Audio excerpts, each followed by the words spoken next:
In this podcast, we learn to upgrade our brain and understand the power of our thoughts, to heal and to create the results we want in our life. Become the person in control of your healing and make peace with your life. Become unstoppable, body and mind. Hello, my loves. I have Dr. Howard Schubiner on the program today, which is very awesome. Hey, Howard. Hello, hello, hello. Hello. Welcome. And Dr. Schubiner, Howard, he lets us call him, is a pioneer in the mind-body world. You got started working with John Sarno, right? Back in the day, a bit. Yeah. So he's been in the mind-body field for a long time and done a lot of research, currently a professor at Michigan State, and has written Unlearn Your Pain, a 28-day process to reprogram your brain, and then also Unlearn Your Anxiety and Depression. Right.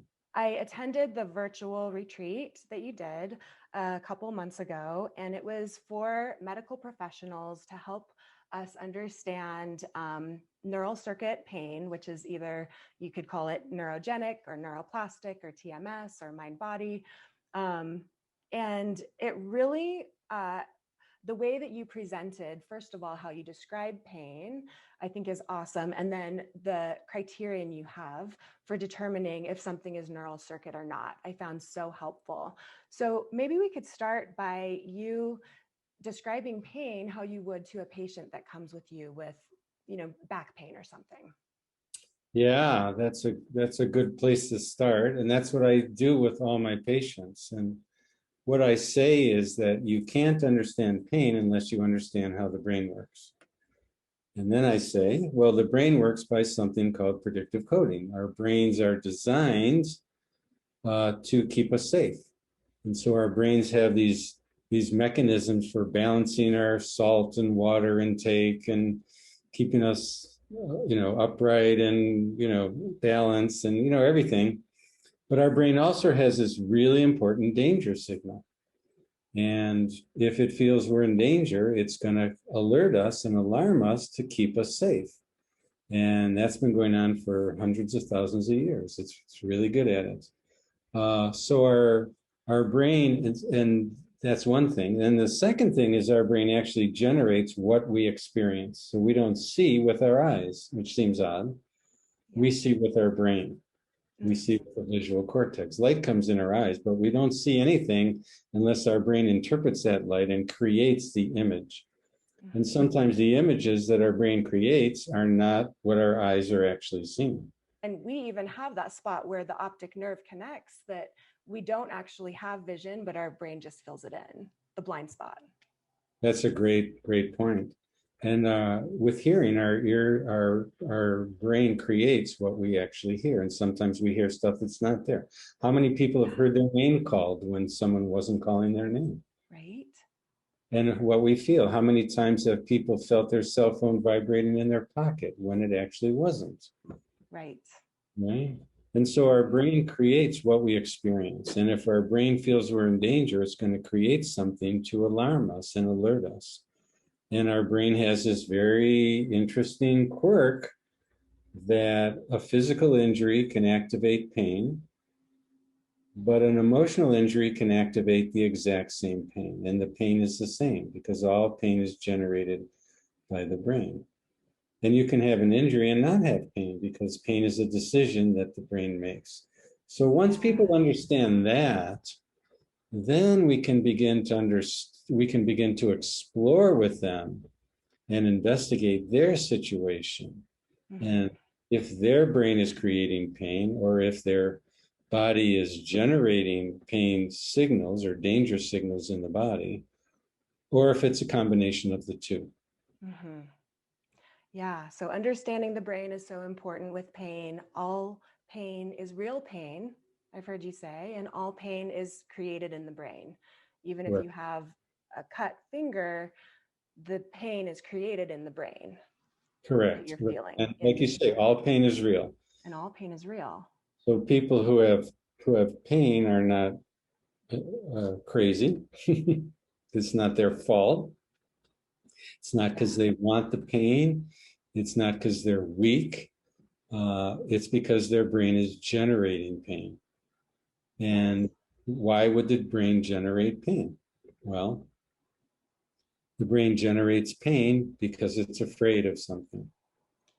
There's some fear that's going on, something that started the pain in the first place. Maybe it started with an injury, so the brain was afraid, and the message was rest and get a cast on your arm or whatever. Mm-hmm.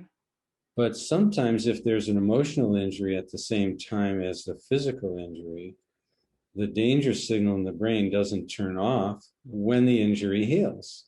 Mm-hmm. So the pain continues, and people get the impression, and sometimes doctors also get the impression, that the injury didn't heal, when in fact the injury did heal, because all injuries heal, but the neural circuits causing the pain become persistent. Mm-hmm. And then people begin to not only, their brain might be afraid of some emotional issue in their life, but maybe the emotional issue in their life passes, Mm-hmm. and that's not an ongoing problem. But now the person with pain begins to be afraid of the pain itself, worried about the pain, frustrated about the pain, focusing on the pain, and all of that gives feedback to the brain that, yeah, there's something wrong here, which makes the brain feel more in danger, which makes the pain continue or get worse over time or spread over time.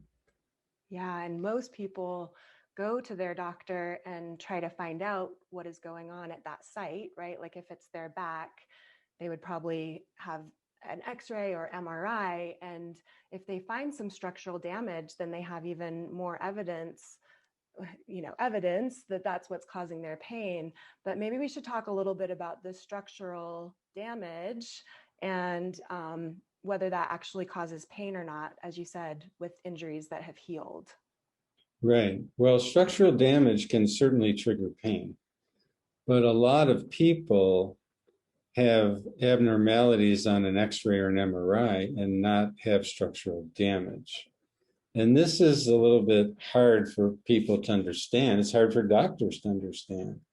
There was a recent study where they read people's MRIs of their back in two ways. Half the people got the normal reading, which emphasized all the things that were wrong, and the other half of the people got the enlightened reading, which said, look, a lot of people have these, what Dr. Sarno used to call normal abnormalities.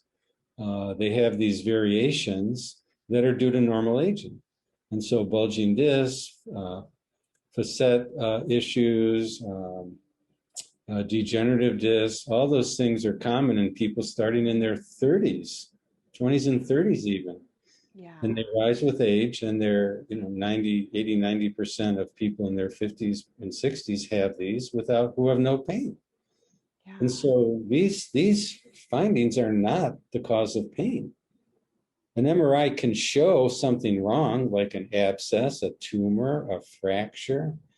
It can show an inflammatory condition like ankylosing spondylitis. It can show a severely huge bulging disc, herniated disc that is actually pressing on the nerve. That can happen.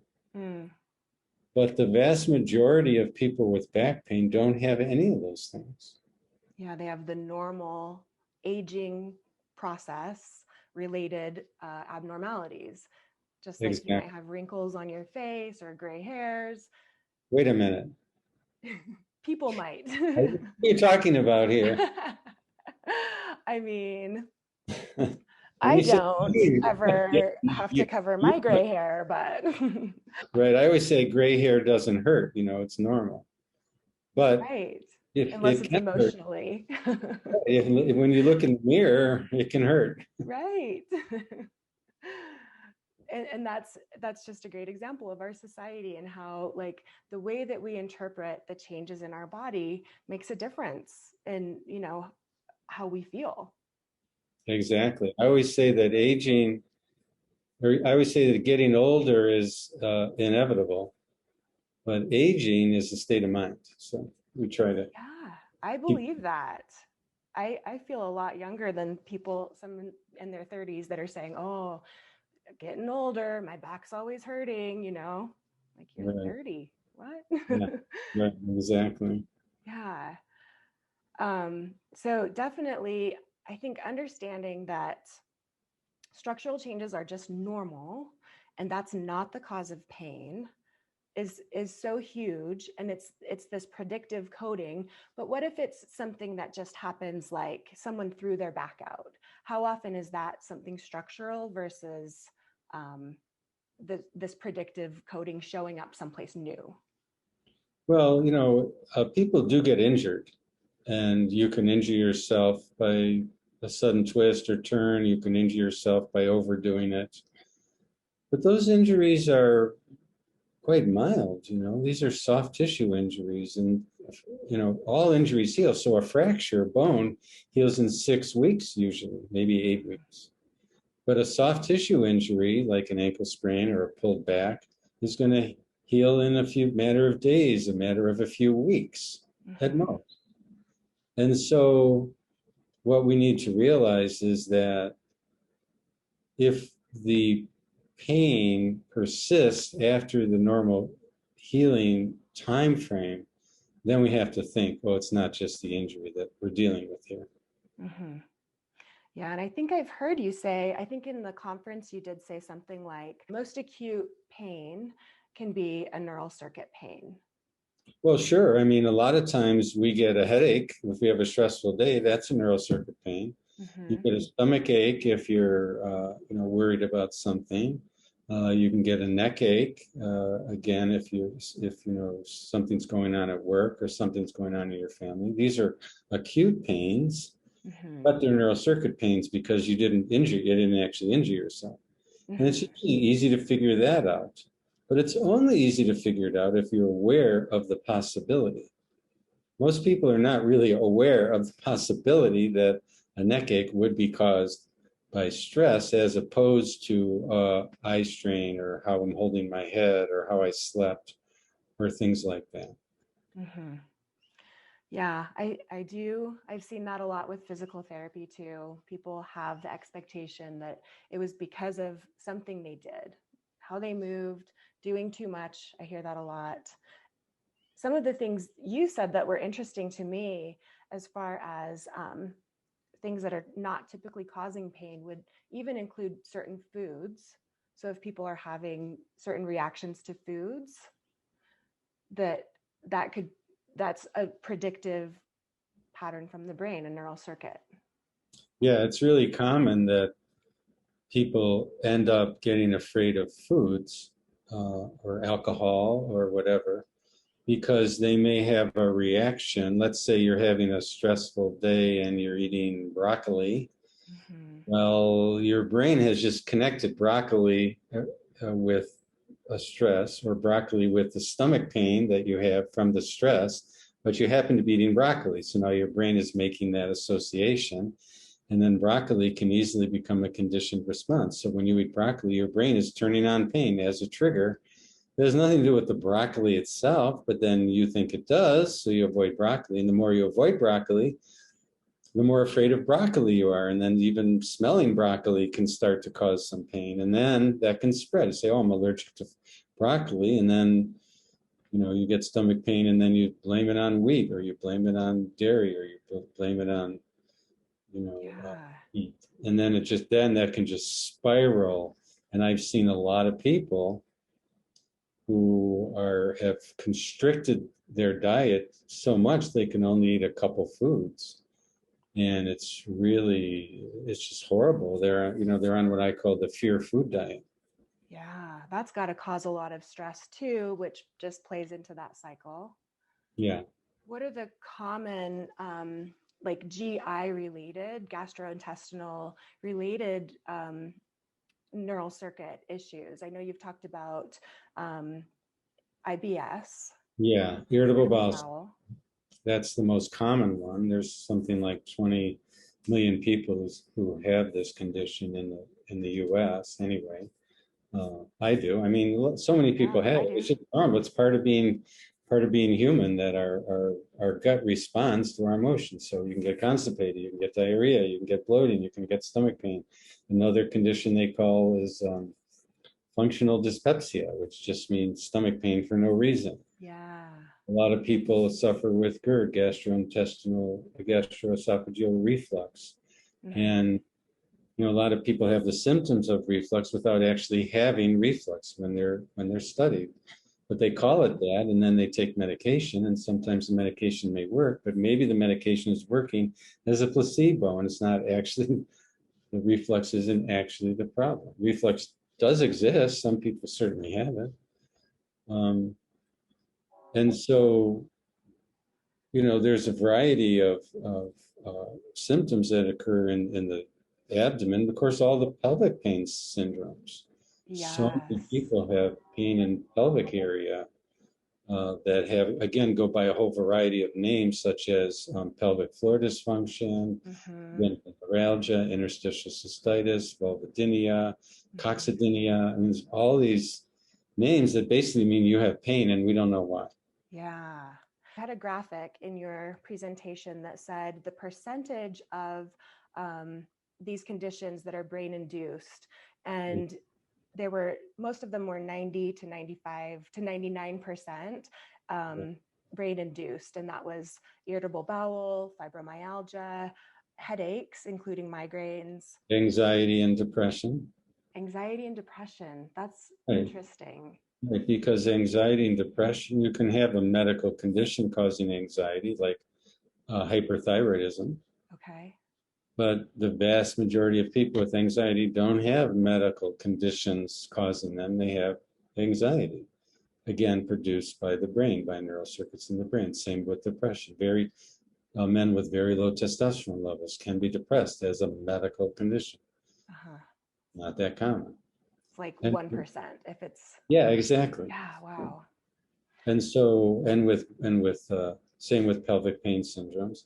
With back pain, it's funny because people would, when you think about it, you say, okay, neurologists know that almost all headaches are not medical conditions in the sense that they're not due to some underlying structural problem, like some kind of bleed in the brain, tumor in the brain, vasculitis, ear disease, sinus disease, tooth disease, etc. But with back pain, it's the opposite. Everyone thinks. Neurologists will say, yeah, almost all back pain is due to a structural problem. Well, that doesn't make any sense. It's how can 95, let's say, percent of headaches be due to non-structural problems and 95% of back pain be due to structural problems, chronic pain? Right. It really just doesn't make sense. And we've been studying that. And in our Boulder back pain study, 95% of the people that I evaluated who had back pain for an average of 10 years had nothing wrong with their back. They had minor abnormalities on MRI, as we discussed. The pain was due to neural circuits. And I'm doing a study now, a larger study. We're going to have roughly 200 people in the study, consecutive people coming in for chronic back and neck pain. And we're evaluating them in a very careful way, as I've been teaching, as you pointed out.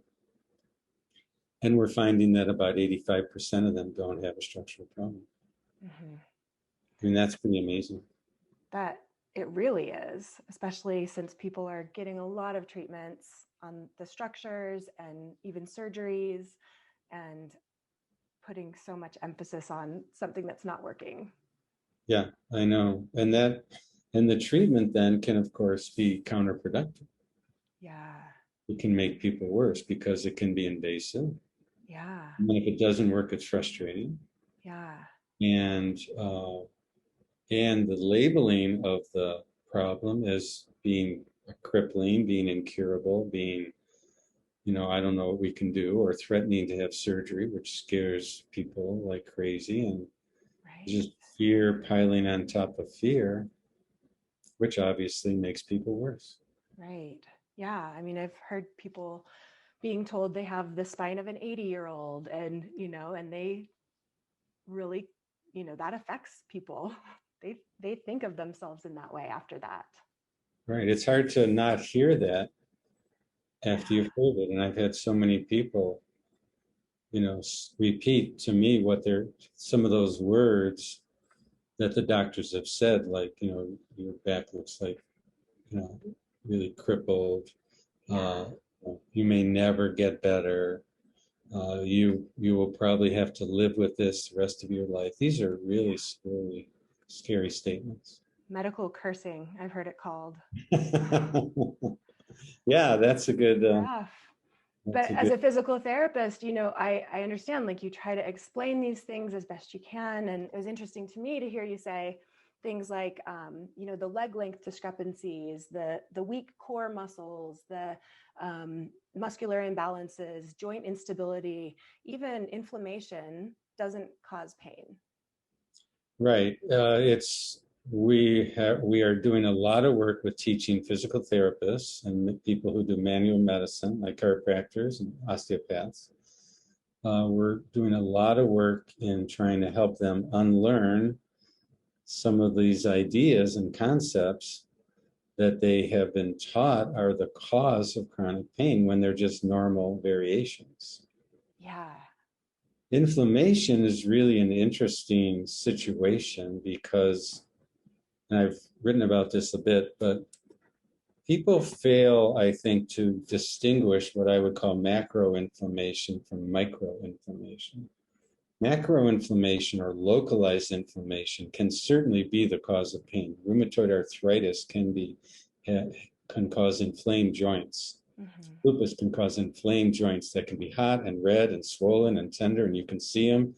It's macro inflammation. Having a strep throat is macro inflammation. You can see it, and it clearly trigger pain. On the other hand, micro inflammation is often blamed for chronic pain because you can't see it. It's not, it's supposedly there, and it's true that everyone has micro inflammation. There's inflammation in our gums. There's inflammation in our arteries. Interesting. It's a micro inflammation, and that inflammation doesn't cause pain. My gums don't hurt. Yeah. But yes, there's inflammation there. I have to keep flossing to keep the inflammation down. Oh, interesting. But it's there. There's inflammation in our arteries. So, and that's where a lot of another layer of fear tends to come in, where people say you have to fight inflammation. And what they mean is you have to fight microinflammation. And fighting microinflammation, for example, by, let's say, meditating, having a healthy diet, going vegan, these are great things. I am all in favor of that.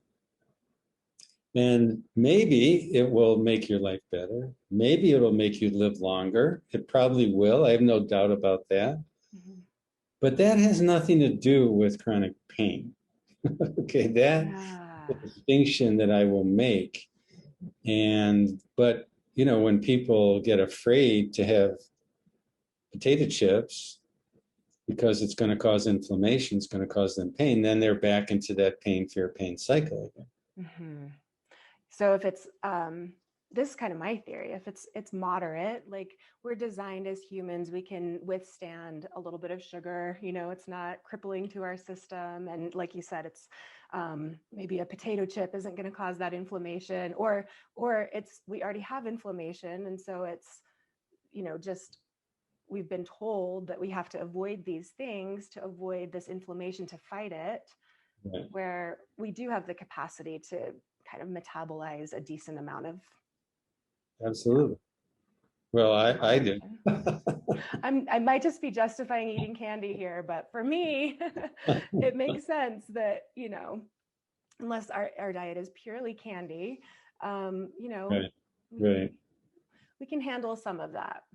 I agree with that. And we have to take care of our mental health too. Yes. A piece of cake every now and then is kind of good for birthdays, it's kind of good for our mental health. I think, and maybe I'm wrong, but. Well, I think we all can, right, decide for ourselves. Like maybe someone is a lot happier not eating sugar and that feels good to them. But if it doesn't work for you and you're trying to fit into that, then that's going to cause you a little more mental anguish. And just eat your cake and enjoy it. If you're choosing to eat it, then just love it, enjoy it, savor it. Yeah. Yeah. One of my patients gave me a book this week. I think it's called A Boy, a Fox, a Mole, and a Horse. It's a beautiful, beautiful little book. And it's filled with wisdom. On one of the pages, it says, it says something like, is there a school for unlearning? And I was showing it to my wife, and she said, yeah, you have that school, Howard. I mean, that's your school for unlearning, right? And Yeah, you it know, and really is. it has this great stuff in this book. And you know, and Yeah. it's you know, it's one of the questions they say, well, what do you want to be when you grow up? And the mole says, kind. And it's just beautiful, right? Oh, Anyway, I so love what that. made me think of it is the mole. You know, they ask him something like, well, what's your favorite thing in the world? And he goes, cake. So sweet, so Yeah. simple, Yeah. so joyful. Like, I think a lot of us as humans have a hard time even enjoying ourselves, like really being happy. We say all the time that we want to be happy, but do you find that people have a hard time even leaning into those positive emotions? Only adults. Adults, yeah, right. Right. Yeah, Kids, true. kids tend not to have a problem with that, but They you know, don't. kids grow up quicker, and you know, teenagers, you know, skyrocketing rates of anxiety and depression in teenagers, skyrocketing rates of pain in teenagers as we Yes. adultify them and put pressure on them, and social media pressure, and all sorts of things. But you know, part of the treatment of a mind-body disorder or a neurocircuit disorder is to play more, right? Mhm. I tell my patients there's 3 L's you need to do more of: living, loving, and laughing. And how Mhm. trite and, you know, silly is that? But it's completely true, because that's one of the ways you change the neural circuits in your brain out of this pattern of fear and worry and frustration and Yes. fighting all the time to a place of joy and ease and grace and calm. And, you know, we have to live our lives that way. Mhm. You know, life is too short. Yeah. Live it being fearful all the time. And it's not to minimize people's stress and the hardships that so many people go through. But Right. And there is but going to be some pain as part of life, but sometimes we don't accept the pleasure either. We deny ourselves the pleasure, or we think somehow it's dangerous to allow ourselves to be happy. yeah, exactly. Yeah. As far as uh,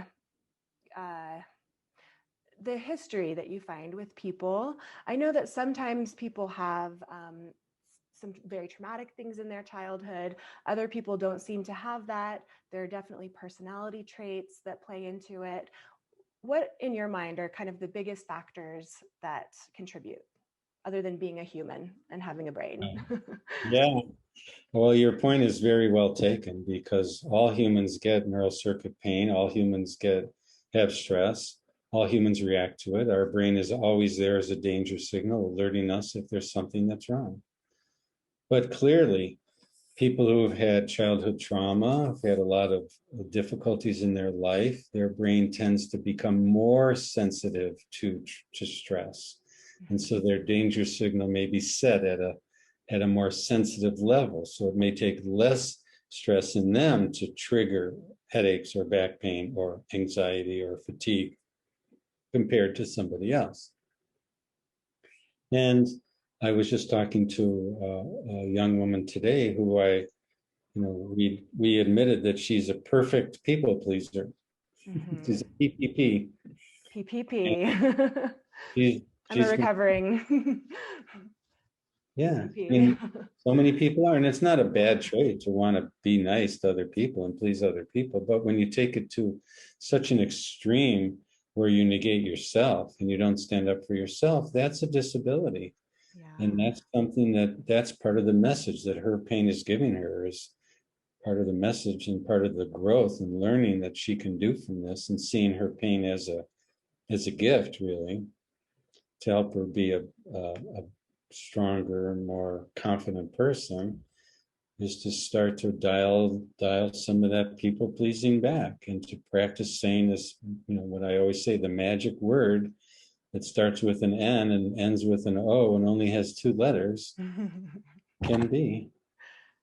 Yeah, it's a hard word to say sometimes. I heard Brene Brown saying you can just say no without giving an explanation. And that was like Yeah. impossible for me. I'm like, I'll at least try to not like make a white lie, but I want to like give some explanation. It's crazy how ingrained that is in me. Yeah, that's exactly what I was just talking about with her an hour ago. It's just exactly that. You don't have to say, well, I can't because of X, Y, and Z. You can just say, no, I can't. Yeah. You have to have that boundary. You have to have that self-care. You have to have that, compassion for yourself and say no if you're giving it your own expense. Yeah, exactly. And so people who've had, trauma in their life often have learned to not be kind to themselves. Mm. And so to enhance that is, it's a really important part of the treatment process. And so the pain is signaling to them something's got to change. There's some danger here. And it's not necessarily the danger of, something that you did too much and you moved too much, but you've got to change something else. You can't keep living this way and thinking this way. It's painful. Right. Right. So we start the treatment process with a deep and clear understanding of the brain and pain, fatigue, insomnia, depression, anxiety, that the brain is creating these things in everyone at different times, and then investigate their own situation carefully, looking for the details that would rule in or rule out a neural circuit problem. The last thing we want to do is miss a true structural problem. Mm-hmm. That's horrible. And occasionally it happens, but we try, so hard to minimize that. Mm-hmm. But it's usually not that hard, because people get routine medical testing and they don't find anything. Yeah. And we can rule in a neural circuit problem by the fact of the characteristics of the situation, the fact that when the pain came on, what was going on in your life. Mm-hmm. By the fact that, did you have these personality traits? Do you have lots of pain in different places? Have you had lots of these other mind body type symptoms? And most importantly, does the pain shift from one place to the other? Does the pain move? Does it turn on and off? Does it go away when you're on vacation?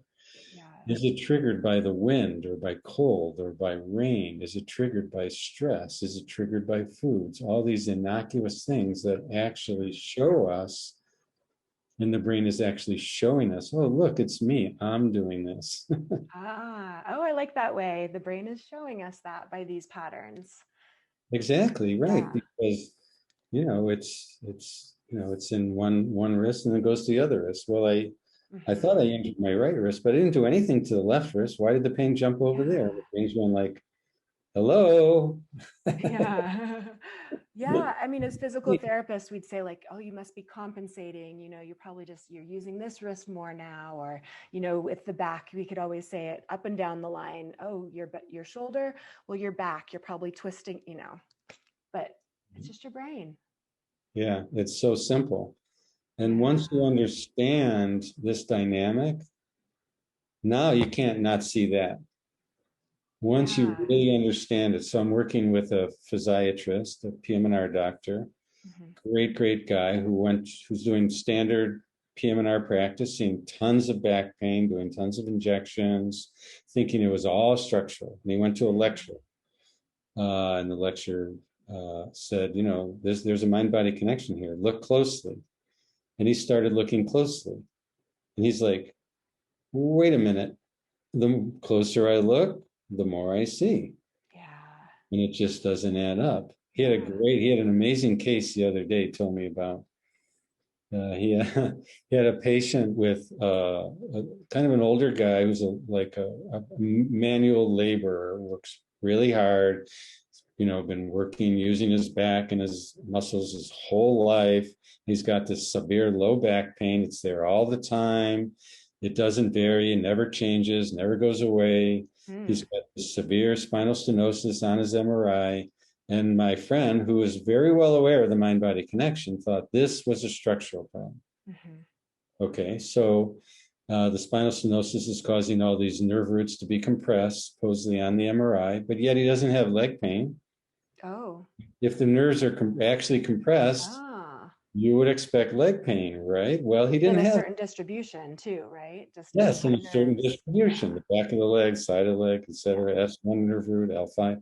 He didn't have any leg pain. Okay, well, so, but he's got these nerve root compressions, so we'll do epidural injections. So he gets 3 epidural injections twice. Doesn't do anything. Okay, so what's with that? And then he say, well, we'll do these medial branch blocks. So medial branch blocks are injections in the facet joints. Ah, Well, the facet joints don't do anything to the nerve roots. The facet joints have to do with basically arthritis of the spine.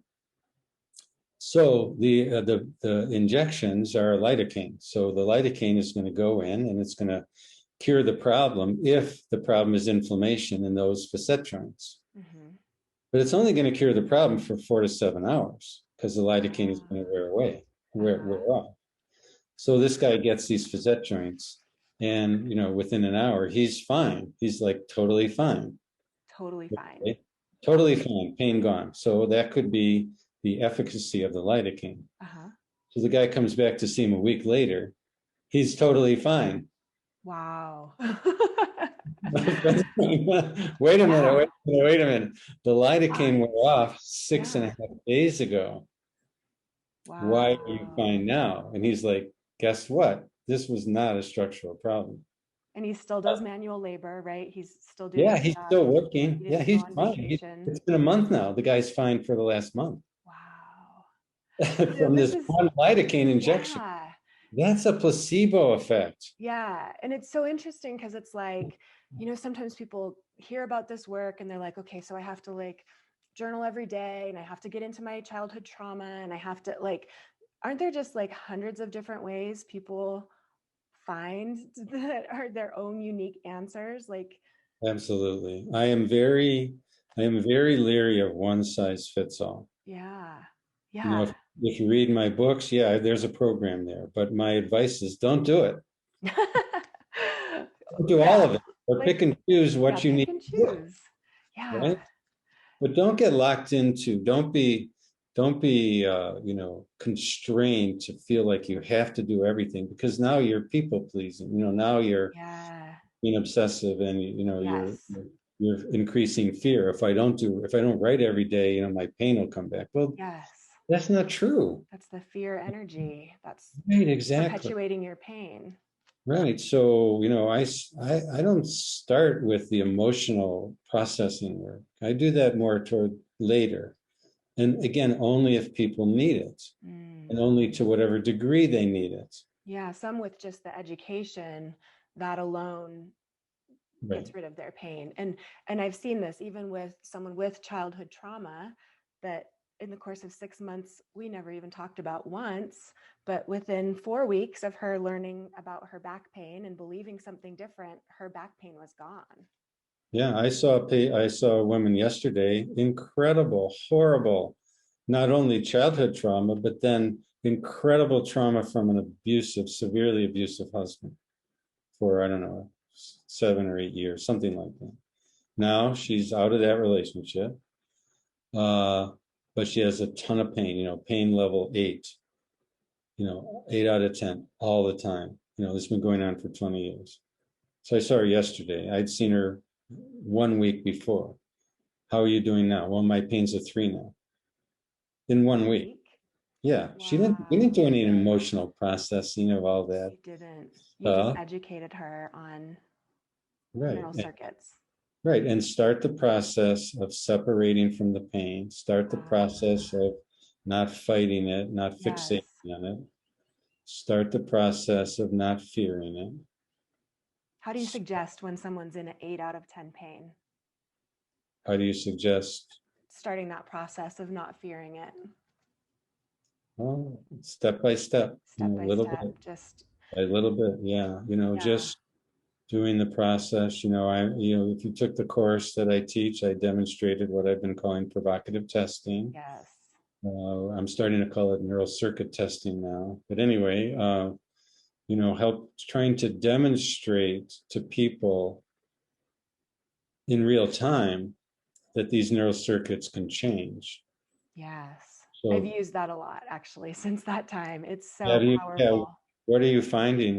What are you finding with Oh, that? I had a woman that she was convinced her doctor had told her her knee arthritis was so bad she needed a knee replacement. In fact, I wanted to ask you about this because she did have swelling in that knee, and so she used that as justification of like it's got to be a structural cause of the pain. But Mm. I had her, she said the worst thing was standing up from a chair. So she stood up and she rated it a certain number. And then she sat there and I had her just go into her body, calm down for just a second and feel her knee and imagine doing that. And she had the exact same amount of pain. Most people, it's less or there's a twinge. She had the Right. exact same amount of pain Wow. imagining it. And how did she react to that when you pointed out that that was her brain? It was still a lot of disbelief. And I mean, she was silent for I find people are silent for a good amount of time. Do you see that where they're just like when they imagine it and then they're just like, whoa. So and she's reached out to me again and she is interested in exploring it more, but I think what her doctor told her, like she really felt like she was almost, this is what I thought, maybe being negligent if she didn't take care of that damage that was there, even though I just proved to her her brain was causing that. Yeah, yeah. I mean, there's so many variations of this, and that's what makes the practice great because Yeah. you're dealing with Yeah. people, see how people respond. Different people respond differently, but But what uh, about that knee? How would you like if yeah, someone does say like, but look, the swelling's just in the knee, it's warm to the touch. yeah. Well, I mean, there's not to say that she doesn't have some arthritis there. Okay. Right? And number one, the brain can cause swelling. I've seen that. Yeah. Number Yeah. two, arthritis can cause swelling, but maybe the pain she's having is way out of line with the amount of arthritis that she actually has. And research shows that when you compare X-rays of people's knees and hips, et cetera, the X-rays are not perfectly correlated with the amount of pain that people have. There's often Mm-hmm. a great degree of dis or miscorrelation between how much findings are on the X-ray and how much pain, if any, people have. Yes. So, we work with people where they're at, but if imagining standing up causes pain, there's definitely a component, if not the complete component, of her Yeah. brain doing this. And then what we would do, of course, is try to see if that makes sense. If that makes sense to her that it's her brain, or at least a significant component of her brain, then we can calm her, have her do some affirmations, tell herself she's Oh, okay, and then imagine standing up while she's repeating in her mind to herself, I'm safe, I'm not in danger. yeah. Mm-hmm. Safe, I'm not in danger. And imagine standing up again. Yeah. See what happens Yeah. this time. And Yeah. usually the pain will decrease or even go away with the imagined standing up. So imagining is a graded exposure, just a very low level of exposure. She's not even standing up. Yeah. But if you can show her that changing her mindset from fear and danger to safety and calm Yes. changes the amount of discomfort she has with imagining standing, Yeah. that's showing her that she can change a neural circuit. And then, Yeah. of course, you can have her do the same process of affirmations, imagining, I'm not imagining, but telling herself she's okay, smiling, Mm. joy, and then actually stand up with that in her mind. And, sometimes you see amazing things. And that's what happened with this Yes. thing I was telling you about, who went from the 8 level to the 3 in 1 week, because this neural circuit testing showed her that it was really her brain, and she gained much more confidence and Yes. could relax more. Yes. And then her brain could relax more and her pain went down. Yes. And I love how you describe like that feeling of safety. So it's not just kind of like thinking thoughts that you're safe, like the kind of visceral somatic like relaxation. Yeah, yeah, and exactly. And trying to bring in a smile, trying to tell a little joke, trying to Yeah. bring in the beauty of just breathing, the joy of Mm-hmm. breathing, the joy of imagining standing up, the joy of imagining walking. I was talking to working with a woman this week who used to be a runner, but now she can't run. Mm-hmm. So part of our treatment was having her imagining running with joy, right? Imagine running with the wind blowing through your hair. And Yes. it was just beautiful. And she really responded to that on, like you say, a visceral level to help Yeah. change the neural circuits in her brain. Yes. Number one way to rewire our brain, right, is It's a to great, yeah. react with that calm, that safety. And since I went to your course, I've been telling myself that I'm safe in all of these situations that my cognitive brain is like, this is really fascinating, interesting. I never would have thought I felt unsafe, but how much that changes my body physiology and allows me to relax. Even in yoga, I'll sometimes feel some sensation, and just telling my wrist it's safe goes right away. Even in doing a podcast. In doing a podcast, that I'm safe. Yeah. No, honestly though, I do, with all of the things, because I think my body at a fundamental level is scared of like doing things wrong and making mistakes. And I kind of think it's my upbringing, my religious background, but probably most people have their own version of how they don't feel safe, right? Right. Yeah. Yeah. We all have had times when we didn't feel safe. And the key, I think, is using those times to help us grow and help us learn to be more stress hardy. Mm-hmm. Right? Because research shows that it's not the amount of stress necessarily. I mean, there's obviously extremes, but it's not the amount of stress necessarily that causes problems. It's our perception of if we can handle it or not. Yeah. Right? Yeah. And Viktor Frankl taught us that in his book from the 50s, Man's Search for Meaning, where he, made it through a concentration camp by focusing on love, by Yes. focusing on caring, by focusing on feeling that he had some ability to control his situation, even in a situation where there's virtually no control. To see his surroundings as a challenge, as an opportunity to grow and become a better human being. I mean, it's amazing, amazing Yes. book, an amazing person. But we all can do that in our own little ways with our own situations, I think. Yes. And we're always presented with some of these situations, right? Like that's part of life.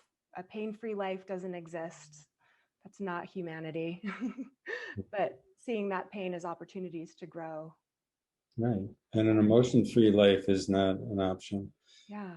Emotions aren't dangerous, and we can learn to accept and tolerate our emotions. We can learn to express them in safe and healthy ways. I often think that kids on their bedroom should have a little whiteboard that has 3 columns, one that says things that make me mad, things that make me sad, and things that make me glad. And they can learn that it's okay to be angry, and it's okay to be sad, and it's great to be happy, and Yeah. put that stuff down. Right. I don't know. I just think it's a good idea. I think it's a great idea. I love that because, yeah, I think we don't talk a lot about our emotions. We're just kind of taught like you should be happy all the time, and if not, take a pill for it. So it's it's definitely interesting, and especially where I think there was a study you referenced where, or maybe you did, where the type of treatment, the emotional recognition, was it treatment? What is it called? Emotional awareness and Awareness expression. Mhm. is more effective than the cognitive behavioral therapy and some of the current treatments that are the gold standard. Correct. Yeah, we did that study when people with fibromyalgia, and it was one of the first, if not the first study to show that one psychological intervention for chronic pain was actually superior to a different psychological intervention. So, and that intervention is recognized by the U.S. government Health and Human Services Department as a recognized treatment for chronic pain now. So we're happy with that. And my colleague Mark Lumley is a brilliant psychologist at Wayne State University in Detroit, who was really the person who wrote the grant and got us the money to do that cool study. Congratulations on that. That is huge. And it's emotional awareness And expression. and expression Therapy. therapy. So it's probably like it sounds. The emphasis is on being Yeah. aware of your emotions and Right. expressing them. Right. And we learned this from Dr. Alan Abbas, a psychiatrist in Halifax, Nova Scotia, who's a brilliant researcher, clinician, and teacher of the form of therapy that we used uh, as a basis for this, which is intensive short-term dynamic psychotherapy. So the acronym is Istdp, and Alan teaches this all around the world, and it's really a very powerful and useful way of helping people deal with emotions. Yeah, definitely the emotion pain line is very blurry. It's kind of a continuum, right? All together, they're all in there together. Physical pain Intertwined. causes emotional pain, and emotional pain can cause physical pain. Yes. Well, we are about to wrap up. I just have one more question for you that was from one of my clients, if that's okay. She's a physician, and I think she heard you talking about psychedelics in research and the benefits that we've been seeing. And she was concerned as far as like, there's already this opioid epidemic. Isn't this just introducing something else that's equally as dangerous? Yeah, that's a great question. Well, the research on psychedelics, of course, goes back to the 1950s. There's no evidence that these agents are addictive. Mhm. That's pretty interesting. Yeah, that is interesting. Yeah, and it's kind of important to know. Yeah. Uh, there's strong evidence now and growing evidence that they can be very beneficial in the setting of therapy. Mm-hmm. They're not always beneficial in the non-therapeutic setting. So using them recreationally, I mean, it's been fine. People have been doing it for generations. You know, native people have been using psychedelics for hundreds of years. Yeah. But mostly they're doing them also in therapeutic settings, you know, religious kind of ceremony type settings. Right. And so we're not, I don't think anyone's really advocating widespread chronic use of psychedelics throughout the population. Yeah. But they can be mind opening Mm-hmm. in the right setting with the right mindset in short-term use, not long-term use, and definitely not. And since they're not addictive, Mm-hmm. uh, and they don't have side effects. I mean, you can go into a lot of fear, and you can go into a panic reaction during one of these psychedelic journeys for sure. Yeah. But if you're in a safe place, that can be managed. Yeah. If you're not in a safe place, that can be harmful. So you have to be careful with that for sure. But what we're talking about with mind-body medicine is using the natural chemistry of our brain to heal ourselves. It's Yeah. using the power of the placebo to heal ourselves. It's using the power of hope and Yeah. love and optimism and knowledge and calmness and awe, and joy. It's using those to heal us, and those are powerful chemicals. Yeah. Joe Dispenza talks about this pharmacy that we have in our own heads. Absolutely. Yeah. So, yeah, by cultivating different thoughts and emotions on purpose, we're really creating different chemicals in our body. Exactly. Yeah. All right. Well, very cool. I really appreciate your time. It's really been a pleasure talking to you. And I think this will really help a lot of people, and your information is so valuable and needed and respected. So thank you. Thanks, Betsy. It's a pleasure to talk to you. Thanks for having me. Anytime. Have a great day. You too. Bye now. Bye. Thank you so much for listening. I hope you learned a little bit about your brain today that helps you in your life like it helped me. Please be sure and subscribe and leave a review. And of course, be sure and share this podcast with someone you know that wants an unstoppable body and mind.